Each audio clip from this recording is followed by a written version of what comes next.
Ada masa ketika Tuhan belum menjadi daging. Ukuran apakah manusia menentang Tuhan atau tidak didasarkan pada apakah manusia menyembah dan memandang kepada Tuhan yang tidak kelihatan di surga. Definisi penentangan terhadap Tuhan pada waktu itu tak begitu nyata, karena manusia tak dapat melihat Tuhan, dan mereka juga tak tahu seperti apa tepatnya gambar Tuhan itu, atau bagaimana tepatnya Dia bekerja dan berfirman. Manusia sama sekali tidak memiliki gagasan tentang Tuhan, dan mereka percaya kepada Tuhan secara samar karena Tuhan belum menampakkan diri kepada manusia.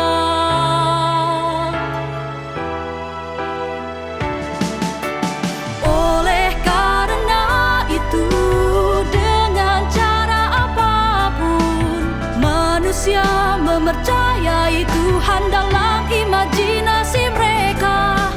Tuhan tak mengutuk manusia atau tak mengajukan tuntutan yang terlalu tinggi terhadap mereka, karena manusia sama sekali tak dapat melihat Tuhan.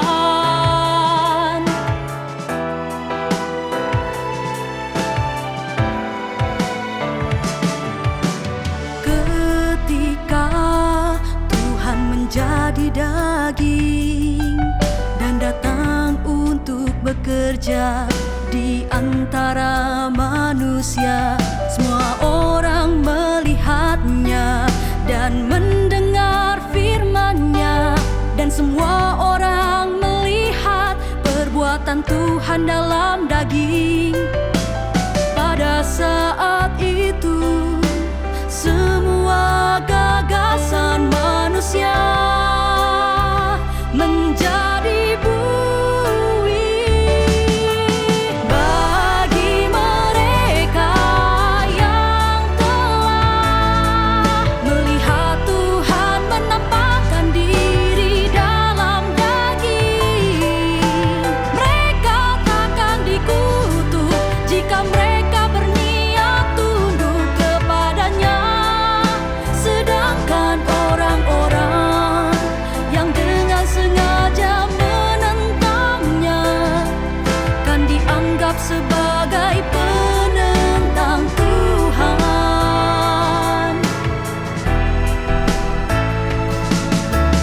Orang-orang seperti itu adalah antikristus, musuh-musuh yang dengan sengaja menentang Tuhan. Orang-orang yang menyimpan gagasan tentang Tuhan tapi tetap tunduk kepadanya dengan rela hati, takkan dikutuk.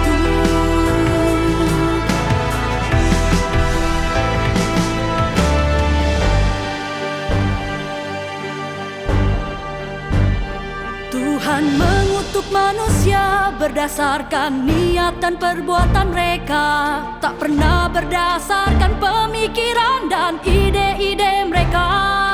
Jika Dia mengutuk manusia berdasarkan pemikiran dan ide-ide mereka, tak seorang pun kan dapat luput dari tangan Tuhan yang penuh murka.